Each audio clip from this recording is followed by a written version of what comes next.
अस्सलाम वालेकुम दोस्तों, उम्मीद है आप खैरियत से होंगे। आपको एक अपडेट बता दूं कि पाकिस्तान में अदविया साजी की जो सनत है वो शदीद बहरान का शिकार है, क्योंकि ज़र मुबादला का जो इशू है वो संगीन होता जा रहा है। पाकिस्तान फार्मास्यूटिकल मैन्युफैक्चरर एसोसिएशन के अहदेदारान ने कराची प्रेस क्लब में एक प्रेस कॉन्फ्रेंस भी की है और उसमें उन्होंने इस बात का इंदिया दिया है कि अगर ये मसला हल ना हुआ तो पाकिस्तान में अद्वियात की कमी शुरू हो जाएगी और जो अद्वियात बनाने वाली फैक्ट्रीज़ हैं वो बंद होना शुरू हो जाएंगी। उन्होंने मज़ीद क्या कहा, आइए आपको सुनवाते हैं।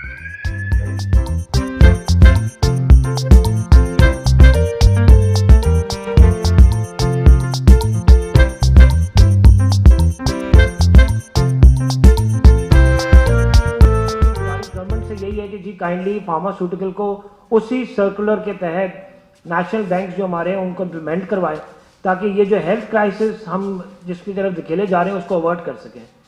मोर ओवर हमने अगेन बताया कि जी हम धकेले जा रहे हैं हेल्थ क्राइसिस की तरफ, और ये हेल्थ क्राइसिस अभी शुरू हो गया है ऑलरेडी। तो दैट्स आर गुजारिश है द गवर्नमेंट ऑफ पाकिस्तान कि जी वो इस पर थोड़ा राय मशवरा करें, जो उनका सर्कुलर है उस पर in spirit, in letter in spirit उस पर इम्प्लीमेंटेशन करवाए नेशनल बैंक से। जो हेल्थ केयर का पोर्टफोलियो है उसमें अद्वियात हैं, डिवाइसेस हैं, सर्जिकल इम्प्लांट्स हैं, ये सब हेल्थ केयर के पोर्टफोलियो में हमारे साथ दो इश्यूज हो रहे हैं। एक इश्यूज तो ये है कि बैंक कॉन्ट्रैक्ट और एलसीज बैंक कंपनी खोल रहे हैं, वो कहते हैं कि जी हमारे पास डॉलर नहीं है। जब हम उनको कहते हैं कि जी हमारी एक्सपोर्ट प्रोसीड आई है, उसके अगेंस्ट हमारा बैंक कॉन्ट्रैक्ट खोलते हैं, एलसी खोलते हैं, तो वो कहते हैं कि जी हमने जिन लोगों की पहले किसी भी और ग्रुप की अगर एलसी की हुई है तो उसकी पेमेंट हमने पहले भेज दी है। कि हमारा जो रॉ मटेरियल है वो मोर देन 90% जो है वो इंपोर्ट होता है, और इस वक्त जो 700 कंपनीज़ हैं, 700 के करीब, और जो मल्टीनेशनल कंपनीज़ हैं वो अपनी सारी की सारी जो दवाइयाँ यहाँ बना रही हैं 90% रॉ मटेरियल बाहर से इंपोर्ट होता है।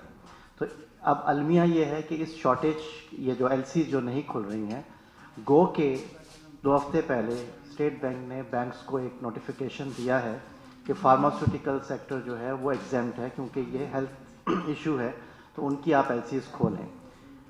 हम ये समझ रहे थे कि ये बहुत अच्छा स्टेट बैंक की तरफ से वो आया है, लेकिन प्रैक्टिकली बैंक्स जो हैं वो ये कह रहे हैं कि हमारे पास डॉलर्स नहीं है और वो एलसीज नहीं खुल रही।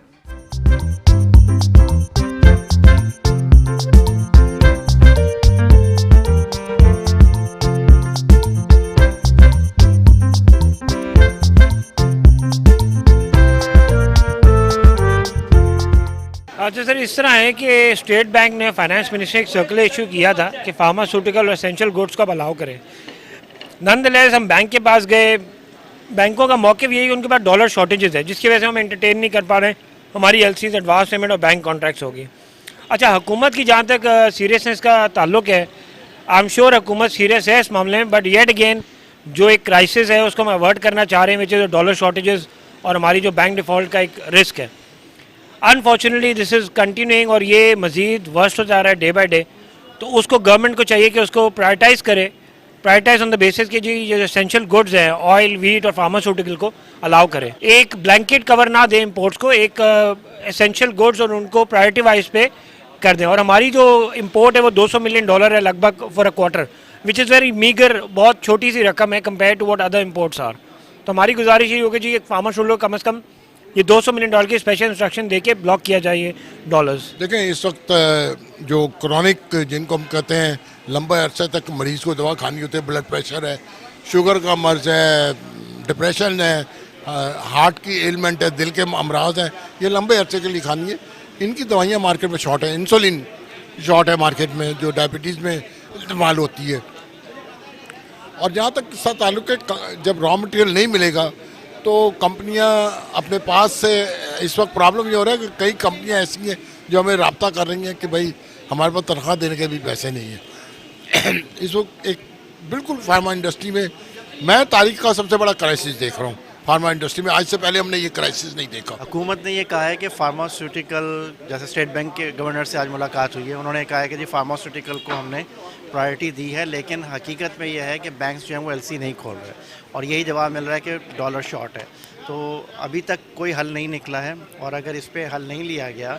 इस पर कोई एक्शन नहीं लिया गया, तो अद्वियात जो हैं वो ऑलरेडी शॉर्ट हैं और हर गुजरते दिन के साथ मज़ीद किल्लत पैदा होना शुरू हो जाएगी और एक बहुत बड़ा हेल्थ क्राइसिस जो है वो आएगा। दरअसल सिलसिला ये था कि इस वक्त फार्मास्यूटिकल इंडस्ट्री जो है वो शदीद मुश्किलात का शिकार है, क्योंकि जो फार्मास्यूटिकल रॉ मटेरियल है वो तकरीबन 90% से ज़्यादा रॉ मटेरियल पाकिस्तान में इंपोर्ट होता है, और इंपोर्ट होने की वजह से हमें एलसीज़, इस वक्त जो परेशानी है वो एलसीज़ की और बैंक कॉन्ट्रैक्ट्स की है कि बैंक्स जो हैं वो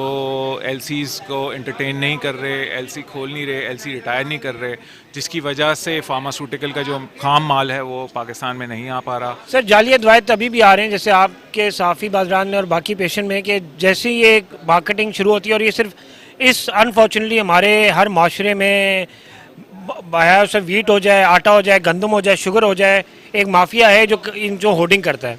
विच has nothing to do with the pharmaceutical. उसका हम भी शिकार हैं जिसका आप लोग शिकार हैं। हमने हेल्थ मिनिस्टर से बात की है, कॉमर्स मिनिस्टर से बात की है, फाइनेंस मिनिस्टर को ख़त लिखे हैं। फाइनेंस मिनिस्टर आपको पता है मिलते नहीं हैं, वो तो स्टेट बैंक के गवर्नर को ख़त लिखे। हमसे जो हो सकता है मीडिया, अब आखिरी दौर के हम जो स्टेट बैंक के गवर्नर, स्टेट बैंक ने एक लेटर सर्कुलर निकाला बैंकों को, भाई इनके फार्मास्यूटिकल एसेंशियल है, इनकी एलसीएल, लेकिन बैंक हमें कोई इसके, जब तक स्टेट बैंक उनको प्रॉपरली इंस्ट्रक्ट नहीं करेगा, बैंक बात मानने के लिए तैयार नहीं।